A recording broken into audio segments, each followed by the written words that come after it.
Right now at 6, new information in a murder that shocked the city. Why police say a teenager shot and killed an 8-year-old boy. And a high-ranking Harris County official under arrest and out of a job. Why he says a dominatrix forced him to steal money. Plus, an 8-year-old girl who has battled back from leukemia and Harvey takes a big step forward. We are there as she returns to school for the first time. The news starts now. Tonight, more suspects are wanted in the murder of an 8-year-old boy after a drive-by shooting last month. Yeah, police have already arrested an 18-year-old. Now they need your help putting others behind bars. Jason Miles is live at HPD headquarters tonight with what police have just revealed. Jason?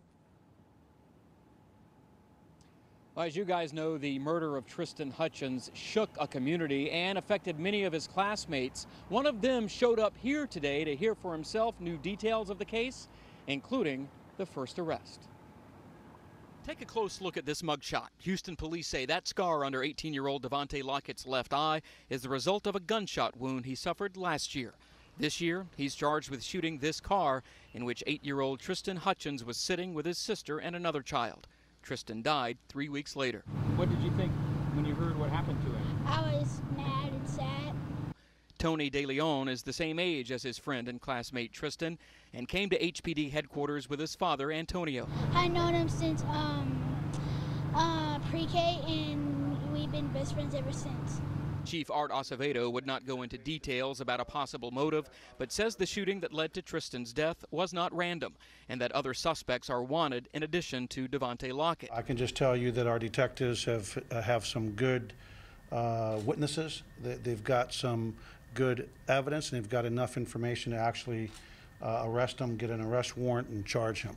Mayor Sylvester Turner has approved $1 million in additional police overtime to work this case and any others, especially those involving child victims. One homicide in our city is one homicide too many. When a child is involved, that just takes on added significance. Murder is a subject no elementary school student should have to learn about, but De Leon is now thinking about his murdered friend's sister. I would say that I hope she feels better, and then I hope that she's okay. He plans to attend a vigil for his friend later tonight.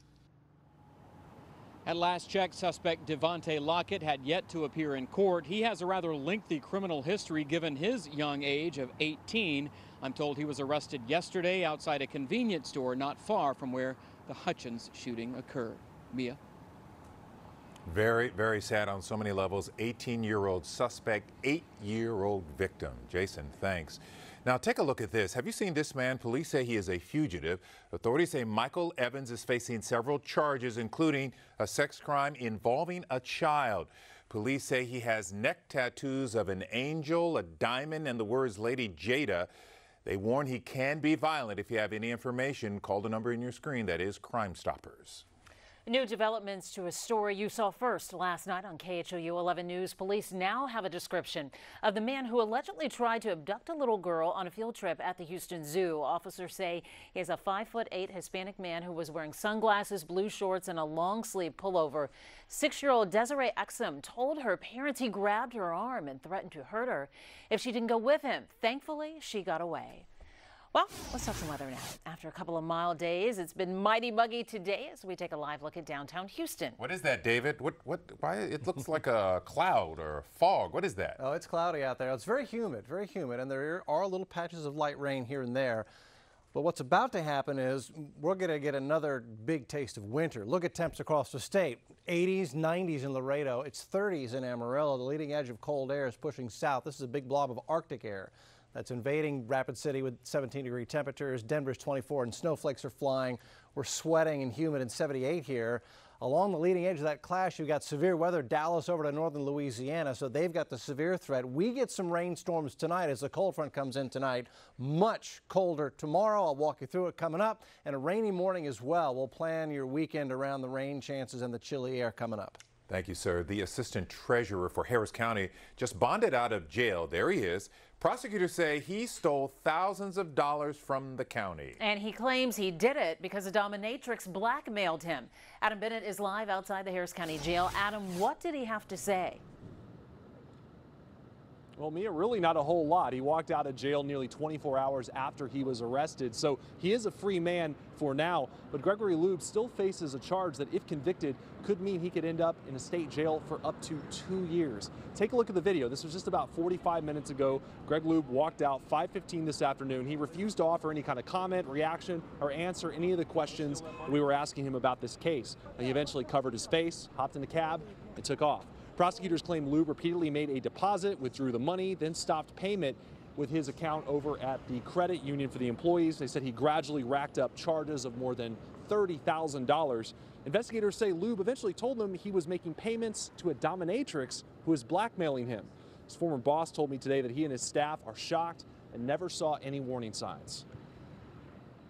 Never admitted anything, never shared anything with this office, never informed me that he had personal issues. Obviously, they were very personal in nature and a complete shock to our department.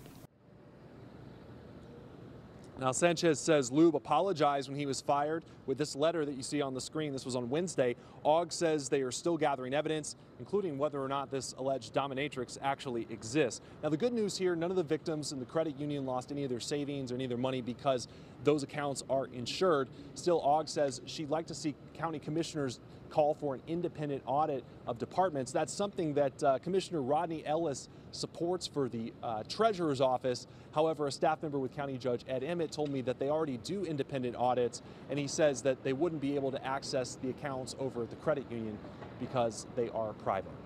Mia, back to you. All right, thanks for the rundown, Adam. A man is arrested after leading police on a chase that ended with shots fired and a dramatic crash. What started as an undercover surveillance operation led to a chase through northeast Houston. Police say a suspect shot a man near a home on Crofton. Officers then chased the suspect by car and pulled a pit maneuver to stop him. Bullets hit the undercover cars, but no officers were hurt. Volunteers say they will help restore the family home of one of the people killed by the Austin serial bomber. Anthony House died March 2nd when he opened a package with a bomb inside.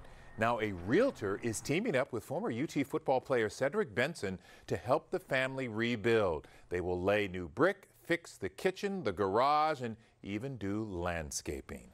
Houstonians, you are invited to join us this weekend. The annual McDonald's Houston Children's Festival kicks off tomorrow on Bagby Street near Houston City Hall. You can check out games, rides, circus acts, and food. The KHOU 11 News family will be out to meet and greet you. Lynn and I will see you tomorrow. David will see you Sunday. Yeah, we'll be there tomorrow afternoon. Hope you come join us. Give us a shout out. Looking forward to it.